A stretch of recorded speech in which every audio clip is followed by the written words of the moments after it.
How many times a day do you think you check your phone? I guarantee you that you would never realize just how many times you do until you didn't have access to it. In a study done at St. Edward's School by English teacher Louise Kennedy, 57 high school students turned in their smartphones for 1 week to see what it was like to be completely unplugged. Would you be able to do that? I'm sure many of you, no matter your age, answered no. In an article written on General One File, the number of smartphone users is set to surpass 2 billion this year, with 200 million of those people in the United States. Smartphones are taking over our lives, and the negative effects are becoming more and more apparent and unavoidable. Americans, most directly referring to children and young adults, should become less reliant on their smartphones. This excess smartphone use that has taken over the world is causing people to become less focused and engaged in face-to-face communication, losing touch with the great outdoors, and most importantly, risking the safety of themselves and others.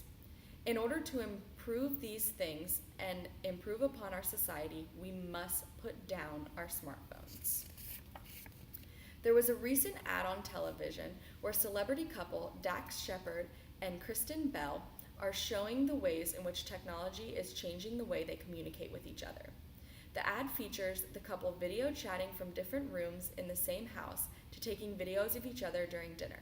Ironically, the ad was promoting a different type of technology, the Samsung Galaxy Tab S. The point came across nonetheless. Technology is draining our lives of social communication.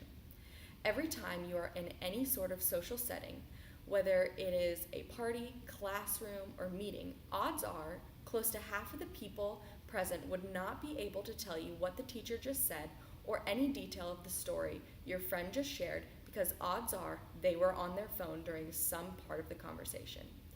Smartphones have caused Americans to be dependent on them for entertainment, so dependent on them for entertainment that they have gotten us in the habit of feeling bored or impatient the second there is any sort of break in conversation or extended amount of talking.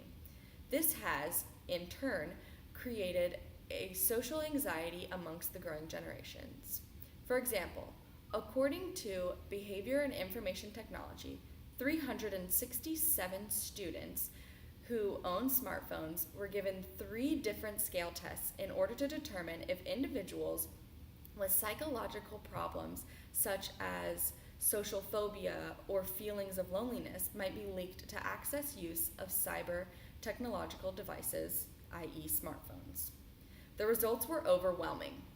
On every scale, it was proved that social phobia was indeed associated with smartphone addiction.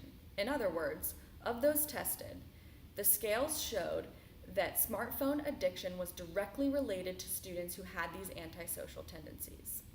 This is one of the countless pieces of evidence that are available to us to show how extreme our disconnection with communication from the use of smartphones has affected us both mentally and socially. This test was done on college students. Can you imagine the results that there would be if you did this test on children that have grown up in the younger generations using smartphones? In addition to becoming antisocial, Americans are also becoming less active and often choose to lounge inside rather than go out and enjoy the great outdoors. In the same commercial I mentioned above, the couple is seen foregoing their hiking plans to watch a movie. So, just as we are losing our touch with people, we are also losing our touch with the great outdoors. We have all heard that line from our parents. When I was a kid, I had to ride my bike all the way to my friend's house to see if he was home. But I have actually even found myself starting to say the same things to the children that I'm babysitting. A play date with friends consists of playing Pokemon Go or creating a tack on the interactive app Boom Beach. They are no longer making forts outside or doing crafts in the kitchen. I have such vivid memories tackling my babysitter when I find her during hide and seek, or baking cookies where we actually have to get the cookbook out and search for the recipe. But in addition to these things, one of the absolute Biggest problems with teens and young adults and smartphones is texting and driving. Just about every car company has held an anti-texting driving campaign in the last several years. AT&T's It Can Wait campaign estimated that texting while driving was involved in over 200,000 vehicle crashes in 2012. They are encouraging others to join by pledging that we're focused on educating the public, they say, especially teens, on the dangers of texting and driving. No text is worth a life. It can wait.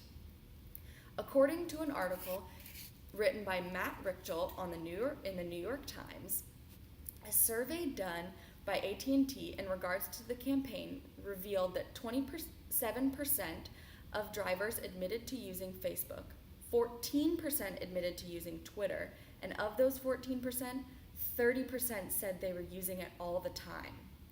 The article reported many surveys of even more people admitting to doing even more things on their cell phones in addition to these things in texting and driving, like taking selfies, video chatting, emailing, or surfing the internet. If this isn't startling enough, just think, out of the 2,067 people that took that survey, those percentages came from the people who were truthful. Just think of the people who were too ashamed to actually report their results. Let's take a look at this poster made by textinganddrivingsafely.com. It illustrates the dangers of what they call driving while intoxicated. In 2011, at least 23% of auto collisions involved cell phones. That's 1.3 million crashes. And 5 seconds is the minimum amount of time your attention is taken away from the road when you're texting and driving. If you're traveling at 55 miles per hour, this equals the driving length of a football field without looking at the road. If you could save 1.3 million lives by simply putting down your phone, wouldn't you do it? While I could go on for hours and hours about the dangers of texting and driving and about the dangers of the smartphones in general, I do understand and realize just how far advanced smartphones has brought us technologically. I know that they have brought great advances in the work world and beyond.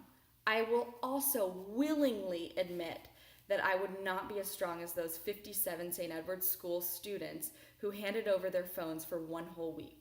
But setting all of this aside, it is clear that the negatives and dangers are greatly outweighing the positives.